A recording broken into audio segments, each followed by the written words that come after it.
जिस दिन का इंतजार था वो दिन अब बेहद नजदीक आ चुका है, और इस दिन हम जिस टीम को खेलते देखना चाहते थे वो टीम अब फाइनल पे पहुंच चुकी है। हम बात कर रहे हैं भारतीय टीम की। भारतीय टीम 19 सितंबर को अहमदाबाद के मैदान पर होगी और सामने होगी 5 बार की चैंपियन ऑस्ट्रेलियाई टीम। और ऐसे में अब सवाल बड़ा है कि क्या भारतीय टीम तीसरी बार विश्व चैंपियनशिप का खिताब जीत पाएगी? क्या ऑस्ट्रेलिया छठी बार वर्ल्ड चैंपियन बन पाएगी? सभी मुद्दों पे आज बहुत डिटेल में बातचीत करेंगे। दो बेहद खास मेहमान हमारे साथ हैं इस समय। राशिद लतीफ, पूर्व विकेट कीपर पाकिस्तान से हमारे साथ जुड़ रहे हैं इस्लामाबाद से, और अशोक मल्होत्रा जी, पूर्व टेस्ट प्लेयर, हमारे साथ कोलकाता से जुड़ रहे हैं। आप सभी का बहुत बहुत स्वागत है हमारे इस खास पेशकश में। धन्यवाद। तो राशिद भाई हमेशा की तरह फिट और तंदुरुस्त लग रहे हैं, और उनके चेहरे की मुस्कुराहट बता रही है कि जो क्रिकेट की बेबाक राह है वो इन दिनों हम अलग अलग प्लेटफॉर्म पे देखते हैं। उन्हीं से चर्चा की शुरुआत कर लेते हैं, और हमेशा कहते हैं मेहमान नवाजी हमें करनी चाहिए। अब राशिद भाई हमारे मेहमान है तो उनसे ही चर्चा की शुरुआत कर लेते हैं। राशिद भाई, भारतीय टीम 10 लगातार मैच जीतकर फाइनल में, ऑस्ट्रेलिया लगातार 8 मैच जीतकर फाइनल में। आपको लग रहा है दो बेस्ट टीमें फाइनल में पहुंची हैं? जी जी, उससे पहले मैं शुक्रिया अदा करना चाहूंगा राजीव भाई आपका और अशोक भाई का, कि मौका मिल रहा है आपके साथ काम करने का। और बीच में शो में कहीं मैं अशोक भाई से एक सवाल जरूर करूंगा कि आजकल स्पिन को खेलने का तरीका बदल गया है। तो ये पुराने जमाने के प्लेयर हैं, स्पिनर्स को कैसे खेला जाता था, आजकल क्यों बड़े प्लेयर भी स्ट्रगल कर रहे हैं? मैं बीच में कहीं मौका मिला तो अशोक भाई से मालूम करूंगा। बाकी आपकी बिल्कुल दोनों टॉप टीम पहुंची हैं। ऑस्ट्रेलिया को पहुंचना था, यह मुझे भी आइडिया था, आपको भी। शुरू के 2 मैचेस हारे, लेकिन उनकी हिस्ट्री बताती है कि वो स्पेशल खेलते हैं वर्ल्ड कप। वो समथिंग स्पेशल है वर्ल्ड कप के लिए। और जिस तरह से क्रूज किया उन्होंने आफ्टर 2 मैचेस, उसके बाद वो खेलते ही चले गए, जीतते ही चले गए, तो वो आउटस्टैंडिंग परफॉर्मेंस है। मेरे ख्याल से भारत का ये जो जीत है, भारत की जो जीत है, ये काफी सालों से अगर देखें, 83 का वर्ल्ड कप हो जाए, 2011 का वर्ल्ड कप हो जाए, लेकिन इस वर्ल्ड कप में शुरू से एक आइडिया था कि भारत जाएगी, फाइनल में जाएगी। शायद मैंने शुरू के कुछ प्रोग्राम में अपने कहा था कि लोग सेमीफाइनलिस्ट को प्रिडिक्ट कर रहे हैं, मैं फाइनल प्रिडिक्ट कर रहा हूँ, इंडिया खेलेगी फाइनल। तो इतना यकीन शायद नहीं था, क्योंकि टीम की कंपोजिशन बहुत अच्छी है। स्पिन डिपार्टमेंट आपका मेन होता है। अगर आप भारत में खेल रहे हैं तो वर्ल्ड क्लास स्पिनर्स चाहिए आपको, बॉलर्स आपको अच्छे वर्ल्ड क्लास चाहिए, 5 बॉलर्स कम से कम चाहिए। लोग 4+2 से जा रहे हैं। बैटिंग ऑर्डर देखें तो इंडिया बेहतरीन टीम है इस वर्ल्ड कप में, इसमें कोई डाउट ही नहीं, और उन्होंने करके दिखा दिया। दूसरी तरफ ऑस्ट्रेलिया थोड़ा मैच बाई मैच खेल रही है। नोट कीजिएगा, मैच बाई मैच कैसे खेलना है, और जीत जाते हैं, वो जीत रहे हैं। कल का मैच ये बायलेटरल होता है कि मार मार के जीत जाते हैं, आराम से निकल जाते हैं, लेकिन उनको कि हमें कहीं मिस्टेक नहीं कर और कोशिश की, और इस तरह से वो फाइनल में पहुंच गए। दोनों डिजर्विंग टीम पहुंची है फाइनल। अशोक भाई, आप थे कोलकाता ईडन गार्डन में जब ऑस्ट्रेलिया ने गिरते पड़ते, जैसा राशिद भाई ने कहा, मार मार के जीत लेते तो ठीक था, और एक अलग सिग्नल जाता है अहमदाबाद के लिए कि ऑस्ट्रेलिया बहुत ताकत के साथ फाइनल में पहुंच रही है। वो एक चीज मिसिंग लगी आपको? इंडिया देख रहा होगा ये मैच और थोड़ा कंफर्टेबल होगा कि ऑस्ट्रेलिया कहीं ना कहीं स्पिन गेंदबाजी के खिलाफ स्ट्रगल कर रही हो, चाहे केशव महाराज हो या तबरेज शमसी हो, उनके अगेंस्ट जिस तरह से बैटिंग की, इवन मार्करम के खिलाफ स्ट्रगल करते नजर आए थे डेविड वार्नर और ट्रेविस हेड। तो इंडिया के लिए फाइनल पहुंचना ऑस्ट्रेलिया का, और साथ में जो बैगेज लेके जा रहे हैं, उस बैगेज में कहीं ना कहीं सिग्नल है कि ऑस्ट्रेलिया थोड़ा वीक है इस फाइनल मैच के लिए। देखिए, ऑस्ट्रेलिया अगर मैं कहूँ अफगानिस्तान से, कहते हैं ना कि हार के जबड़ों से जीत को निकाल के लाए। और मैं फिर कल का मैच, क्योंकि एक तरफा मैच था, जिस तरह की शुरुआत की थी वार्नर और हेड, लेकिन उसके बाद बिल्कुल पचक से गए, खासकर स्पिनर्स के विरुद्ध। और बिल्कुल, और जब आप स्पिनर्स की चर्चा करते हैं, अगर बॉल टर्न किया तो फिर जडेजा बहुत खतरनाक होने वाले हैं। कुलदीप यादव हम सब जानते हैं कि अभी तक उनकी जो फिरकी को कोई समझ नहीं पाया। और फिर नॉट टू फॉरगेट, हम जो एक खिलाड़ी का नाम भूल जाते हैं, राजीव। मैं जानता हूँ कि स्पिनर्स के विरुद्ध वो कमजोर है, लेकिन हमारा जो सबसे कहते हैं ना कि नायाब हीरा है, वो है मोहम्मद शमी। और उसकी जवाबदेही अभी तक मैनेजमेंट ने नहीं की कि पहले 4 मैच उनको क्यों नहीं खिलाया गया।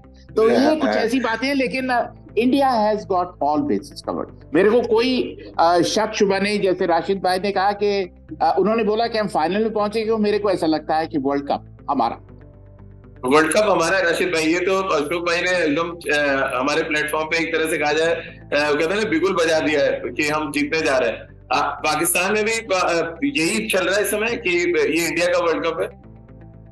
जी जी जी, बिल्कुल ऐसे ही चल रहा है। और बहुत चाहने वाले, खेलने वाले, जिस तरह प्लेयर होता है उसमें कोई बॉर्डर नहीं होता। जैसे विराट कोहली यूनिवर्सल प्लेयर है, रोहित शर्मा होता है, या मोहम्मद शामी की बात की, अशोक भाई ने आउटस्टैंडिंग बॉलिंग, 17 इनिंग्स में 54 world cup wickets, not normal. मतलब कि वो जो बॉलिंग सीम प्रेजेंटेशन है उनकी, वो एक मतलब के केस स्टडी है शामी। अभी आगे निकल गया है बहुत ज्यादा। और जिस तरह से आपने बात की मैच में इनकी इंडियन टीम की, इस तरह की कंपोजिशन नजर नहीं आई। लेकिन एक चीज है, मैं जो समझता हूँ कि फाउंडेशन जो रख रहा है वो रोहित शर्मा रख रहा है। पूरे टूर्नामेंट में उठा के देखें, वर्ल्ड कप में उसने सेक्रीफाइस किया है। बहुत रेयर ओकेजन में लोग सेक्रीफाइस करते हैं अपनी बैटिंग को। वो 47 पे हिट मार के आउट हो गए, अपने लिए नहीं, टीम के लिए। उनकी जो फाउंडेशन है ना शुरू के 10 ओवर की, वो आगे आने वाले प्लेयर्स के लिए आसानी कर रहे हैं। एक चीज है कि अगर उनको थोड़ा सा प्रॉब्लम होता है तो फिर पूरी इंडियन टीम को बैटिंग लाने को, अशोक भाई बैटर बहुत अच्छे रहे, उनको अंदाजा होगा। सब परफॉर्म कर रहे हैं। रोहित शर्मा के अलावा अगर देखते हैं, विराट कोहली 700 रन कर चुके हैं। शेहरज अय्यर 4 नंबर का प्रॉब्लम 19 वर्ल्ड कप में रहा, बाद में भी रहा। 5 नंबर पे केएल खेल रहा है। तो लेकिन जो बेस रख रहे हैं रोहित शर्मा, वो एक मिसाल है तमाम कैप्टन के लिए दुनिया में जो खेल रहे हैं, कि अपने लिए नहीं, मैं टीम के लिए जो फाउंडेशन, क्योंकि उनके पास भी लास्ट चांस है। 2011 के लास्ट मोमेंट पे हटाया गया था, वो नहीं थे टीम में। अब वो ट्रॉफी उठाएंगे तो वो यही सोच रहे हैं कि मैं कुछ करके चले जाऊं कंट्री के लिए और अपने लिए। शोकी भाई हम मुस्कुरा भी रहे हैं, और अक्सर बल्लेबाजों की जहर, क्योंकि मैं लेफ्ट आर्म स्पिनर हूं, मुझे पता है कि अगर आप एक बैट्समैन 45-47 पे है तो 1 या 2 के लिए खेलेगा, या 97-95 में है तो 1-1 2-2 करके 100 या 50 के लिए जाएगा। रोहित शर्मा ने उस समीकरण को बदल दिया है। उस बैट्समैन की सोच को, एक अलग सोच लेके इस वर्ल्ड कप में खेल रहा है, जैसा राशिद भाई कह रहे हैं। आपको भी लग रहा है बहुत डिसाइसिव फैक्टर है रोहित शर्मा फाइनल मैच में भी? बिल्कुल, जिस तरह की विस्फोटक शुरुआत है वो उससे जो मनोबल है गेंदबाजों का बिगड़ जाता है। और फिर जब 10 ओवर में 70-80 रन बोर्ड पे लग जाते हैं बिना एक विकेट या एक विकेट खोए, जो रोहित शर्मा की विकेट होती है आमतौर पर, लेकिन उसके बाद जो आपको मोमेंटम मिलता है, उसके बाद फिर आपके पास बल्लेबाजी है। विराट पे बिल्कुल दबाव नहीं आ रहा, उनके इर्द गिर्द विस्फोटक बल्लेबाज है, चाहे शुभमन की बात करें, श्रेयस अय्यर की बात करें, केएल की बात करें, सूर्या की बात करें। तो उनको एक रोल दिया गया है कि आप अपनी तरह खेलिए। और जिस तरह रोल रोहित शर्मा ने अपने लिए लिया है कि मैं विस्फोटक बल्लेबाजी करूंगा, कि वही बल्लेबाज है जो पिछले वर्ल्ड कप में 5 शतक लगाए थे जिसने।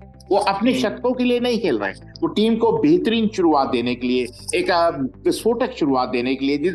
और ऐसी शुरुआत अगर मैं कहूँ, अगर कोई तुलना की जाती है तो वीरेंद्र सहवाग की बल्लेबाजी से की जाती है। क्योंकि वीरेंद्र सहवाग भी जब शुरू में खेलते थे तो तब सचिन, राहुल, लक्ष्मण और सौरव का काम बहुत आसान हो जाता। तो लगभग उसी अंदाज से बल्लेबाजी कर रहे हैं, जिससे मनोबल टूट जाता है और फिर वहां से वापस नहीं आ पाती जो दूसरी टीम।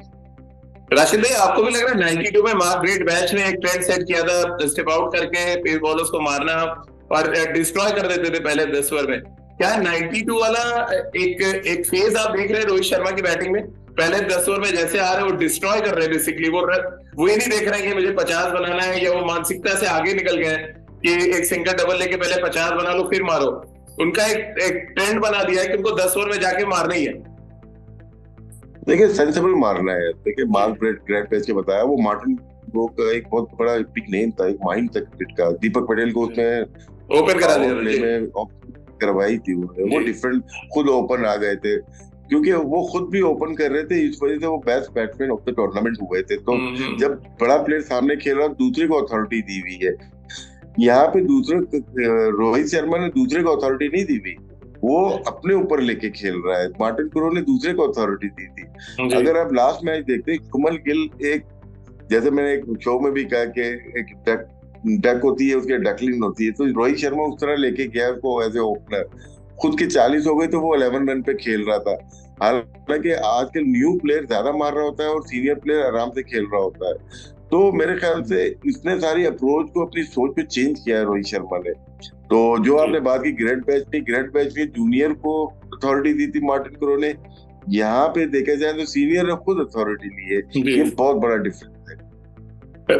अशोक भाई, आपको लग रहा है कि हम नया बॉल अच्छा खेल भी रहे हैं और नया अच्छा बॉल डाल भी रहे हैं, ये एक बड़ा रीजन है कि हम इस वर्ल्ड कप में डोमिनेट कर रहे हैं? और ये बात ऑस्ट्रेलिया को भी पता है कि अगर नया बॉल में हमने अच्छा खेला और उनकी अच्छी बॉल हमने उनके अगेंस्ट अच्छा बॉल डाला तो हम वर्ल्ड के चैंपियन बनने से बहुत दूर नहीं होंगे।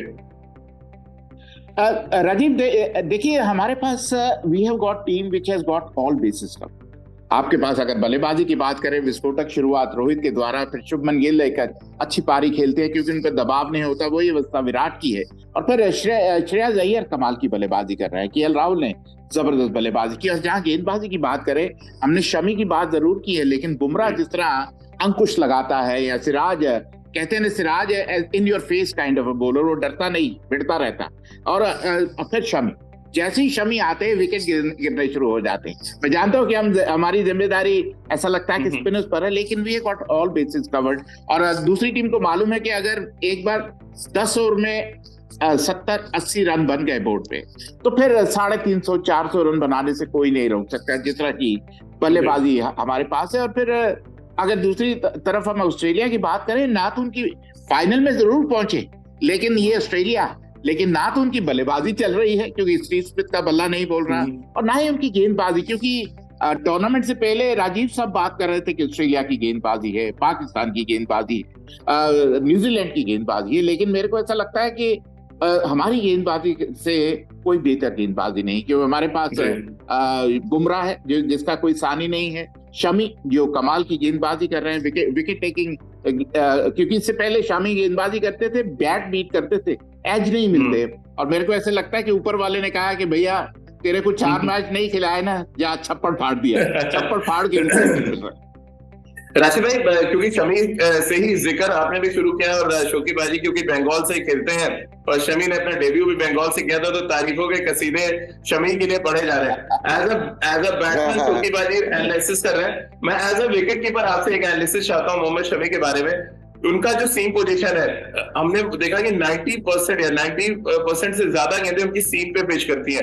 एज अ विकेट कीपर किस तरह से आप एनालाइज कर पा रहे हैं उनकी गेंदबाजी को, और के राहुल जिस तरह से विकेट कीपिंग कर रहे हैं, कितना बड़ा चैलेंज आप देख रहे हो और कितना चैलेंज पे खड़े उतरे हैं के राहुल? क्योंकि जितने एजेस शमी पे उन्होंने पकड़े हैं, उतना तो जो रेगुलर विकेट कीपर होता है वो नहीं पकड़ता। तो ये बॉलर का क्लास है कि उनको पता है कि हवा में जब लेफ्ट हैंडर को डाल रहे हैं, हवा में दिखता है अंदर आएगा, देन पकड़ के डिविएट हो रहा है वो बाहर की तरफ। क्या कुछ चैलेंजेस शमी रख रहे हैं एज अ विकेट कीपर, आपने नोट किया? देखिए, अगर स्विंग हो रही है ना, और अच्छी जगह से स्विंग हो रही है, और वेवर्ड नहीं हो रहा है, भाग नहीं रहे, तो कीपर के लिए बहुत आसान हो जाता है कीपिंग करना। कीपर को मुश्किल वहां पे होती है जहाँ रिवर्स स्विंग हो रही थी, वाइट बॉल किया। मैं शाइन देख के कीपिंग किया करता, वसीम अकरम कर रहे हैं या वकार या शोएब, तो आपको इजी हो जाता है। लेकिन रात में ये सीम पे ज्यादा बिलीव करते हैं। रिवर्स स्विंग तो है, लेकिन सीम के ऊपर बहुत डिपेंड कर रहे होते हैं। मेन जो खूबी की है, स्किल है, वो है कंट्रोल, कि अपने विल के ऊपर अंदर लेके आते हैं लेफ्ट हैंडर को, अपने विल पे बाहर निकालते हैं। ये लेफ्ट हैंड बैट्समैन को जो राउंड द स्टंप आके जो बाहर का कंट्रोल है ना, बहुत रेयर नजर आया है। एक जो मैं कह सकता हूँ कि राइट आर्म पेसर्स में हमने देखा है, वो कर्टली एम्ब्रोज थे, उनके पास कंट्रोल ऐसा था, और McGrath, Shaun Pollock, Malcolm Marshall, इनके पास कंट्रोल था। मोहम्मद आसिफ, लास्ट ब्रीड जो थी मोहम्मद आसिफ थी, जिसको कंट्रोल था। इनको पता होता है कि मैं किस तरह से बॉल करूंगा। दो आप सेटअप करते हैं, दो लेके आते हैं, जिस तरह से उसके बाहर लेके आते हैं तो खेल जाते हैं।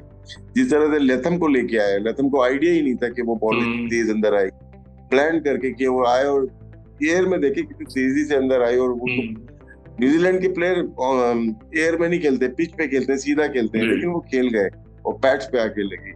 मेरे ख्याल से स्किल के साथ उनका माइंड बहुत चल रहा है, जैसे कहा ऊपर वाले से फाड़ के दे रहा है, अशोक भैया ने कहा है। और बंगाल के लोगों का पता है कि माइंड बहुत ज्यादा चल रहा होता है, क्योंकि वो एक दिन पहले, हम अगर सोचेंगे ना, बंगाली एक दिन पहले सोच लेता है, तो मैच में कम माइंड काम करता है, मैच के दौरान करता है, मैच से पहले मैच के बाद तो बहुत करता है, लेकिन बंगाली जो होता है वो माइंड मैच के दौरान बहुत काम करता है। जी अशोक भैया।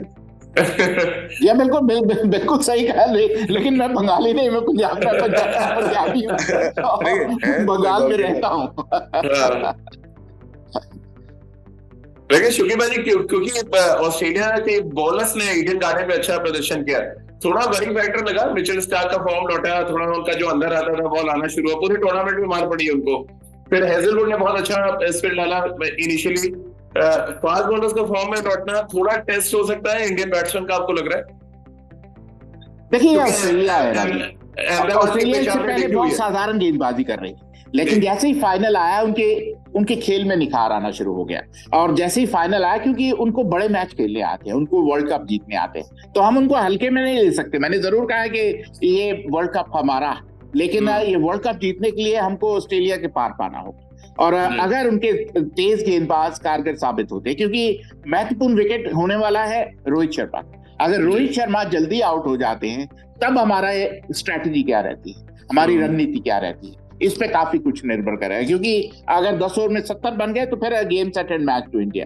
लेकिन अगर 10 ओवर में अगर रोहित शर्मा पहले दूसरे ओवर में जल्दी आउट हो गए, क्योंकि वो चांस लेके खेल रहे हैं, जोखिम लेके खेल रहे हैं, उसमें आउट होने की संभावना रह सकती है। लेकिन अगर वो आउट हो गए तो हमारा प्लान बी क्या है, इस पे काफी कुछ निर्भर करेगा। लेकिन जैसे आपने कहा कि ऑस्ट्रेलियन गेंदबाजी कैलकाटा में, हालांकि विकेट से मदद जरूर मिल रही थी, लेकिन हेजलवुड ऐसी विकेट पे बहुत बेहतर गेंदबाजी करते हैं। और जो सबसे अहम बात थी कि स्टार्क का बॉल अंदर आ रहा था राइट हैंडर, जो इससे पहले देखने को नहीं मिला। और अगर बेहतरीन गेंद, क्योंकि कमजोर कड़ी अभी भी मेरे को उनका कप्तान पैट कमिंस लग रहा है, क्योंकि उसमें वो ज्यादा अच्छा कहते हैं ना, करतब नहीं हो रहा उनकी गेंदबाजी।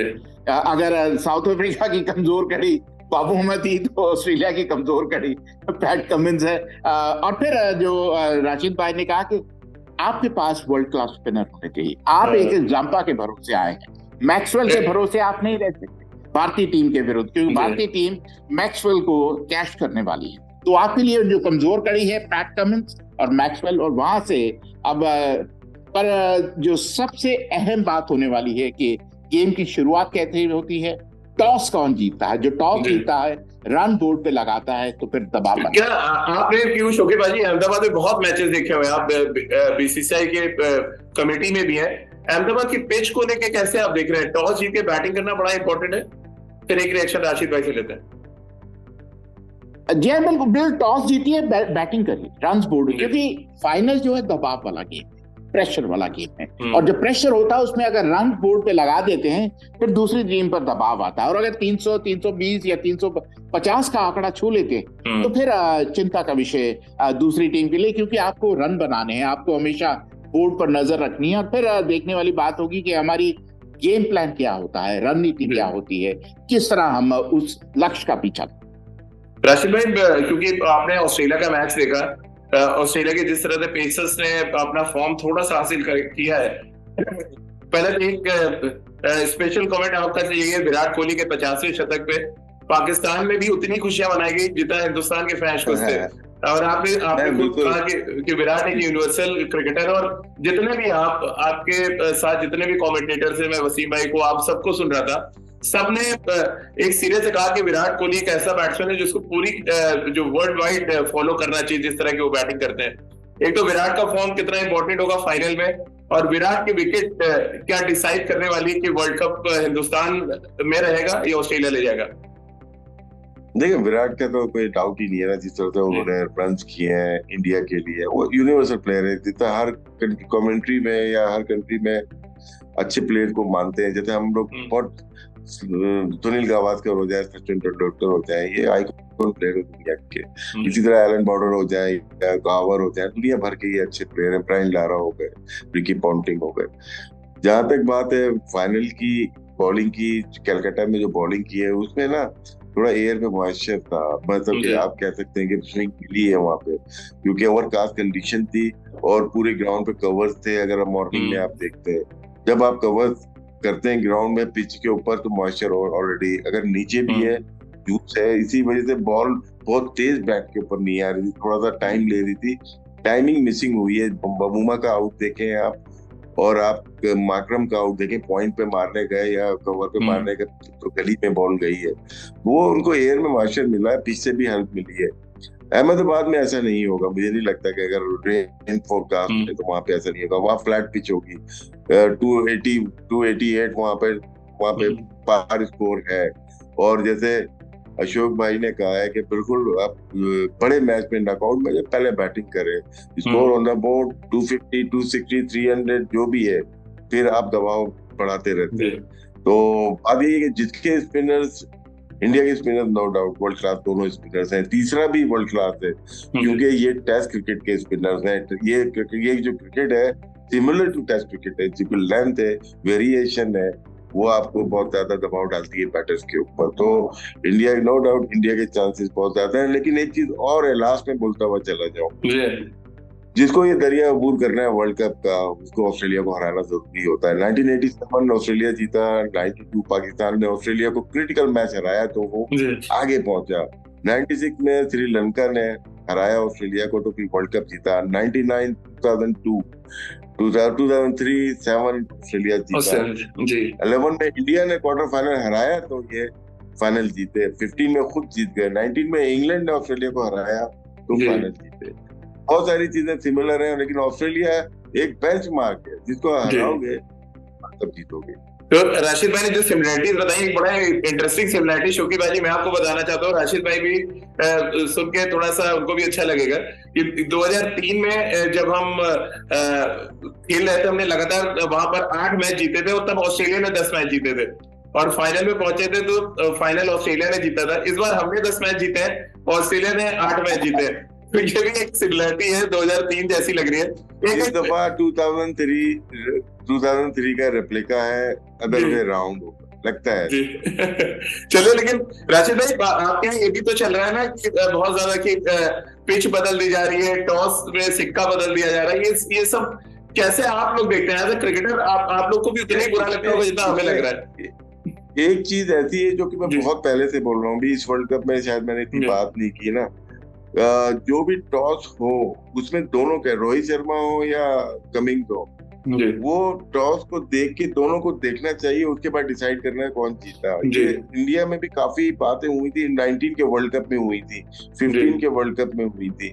कॉइन हमें नहीं दिखाए, वो दिखा दें, दोनों कैप्टन को दिखा दें क्या कौन जीता। दूर डाउट होता है उसमें, मैं ये नहीं बोल रहा, लेकिन बॉल वाला ना वो मेरे ख्याल से वो गलत हम लोग नहीं फॉलो करते हैं, हम लोग सिर्फ क्रिकेट के ऊपर रहते हैं। ये जो न्यूज है ये दूसरे लोगों के लिए होती है, जो नॉन क्रिकेटर लोग होते हैं वो पिच पे बातें करते हैं और पूरे मुल्क में हमारे यहाँ या आपके यहाँ वो पूरे ट्रेंड चल रहा होता है, वो उससे हम लोग का ताल्लुक नहीं होता।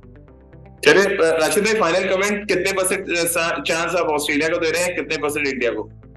ये देखें फाइनल है, इसमें ज्यादातर चांस है मतलब कि 60% इंडिया 40% ऑस्ट्रेलिया। ऑस्ट्रेलिया को माइनस नहीं करते, वो टीम ऐसी है वो कहीं ना कहीं से अपना मसाइल लेके आ जाती है। हाँ शौकीब भाई राशिद भाई का तो कमेंट आ गया, परसेंटेज भी आ गया। देखिए मैं भी शायद राशिद भाई के साथ ही जाऊंगा, क्योंकि on paper on form India 60-40। फिर जैसे राशिद भाई ने कहा कि ऑस्ट्रेलिया को आप नजरअंदाज नहीं कर सकते, ये नेवर से नेवर, और उनको जीतना आता है। राजीव, मेरे को सिर्फ डर यही है कहीं फाइनल में ऑस्ट्रेलिया अपनी ए गेम लेके ना आ जाए। अभी तक उनके बल्लेबाज नहीं चले, गेंदबाज नहीं चले, अगर ए गेम लेके आ गए तो फिर परेशानी हो सकती है फिर। और जैसे मैंने पहले भी कहा राजीव की टॉस बहुत महत्वपूर्ण होने, क्योंकि बाजी चंद्र थे 2 ऐसे प्लेयर जिनको आपको लग रहा है फाइनल में ट्रम्प कार्ड होंगे इंडिया के लिए।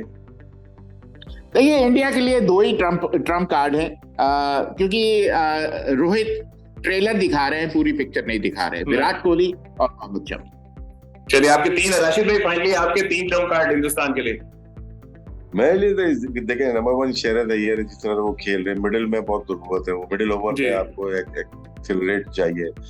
और एक प्लेयर आपका खामोश बैठा हुआ है, वो है सूर्य कुमार यादव, वो पर्पस के लिए टीम के अंदर है। और फिर रोहित शर्मा तो है, कॉन्स्टेंट है इस टीम का। चलिए बहुत बहुत शुक्रिया राशिद भाई, बहुत मजा आया आपसे बातचीत करके। आपकी जो बेबाक बातें हैं वो हम हिंदुस्तान के दर्शकों तक पहुंचाएंगे। शौकीब भाई, आपके चेहरे की मुस्कुराहट ये बता रही बहुत कॉन्फिडेंट है आप संडे को लेकर, और हमें पता चला आप बीसीसीआई ने आपको इनवाइट भी किया हुआ है, तो आप फाइनल मैच देखने भी जा रहे हैं। और कोशिश करेंगे फाइनल मैच के बाद आपको पकड़ा जाए, और अगर भारतीय टीम जीतती है तो फिर जीत का जश्न आपके साथ मनाया जाए। बहुत बहुत शुक्रिया राशिद भाई आपका, शौकीब भाई जी आपका हमारे साथ जुड़ने के लिए। तो आज के हमारे इस खास चर्चा में फिलहाल इतना ही।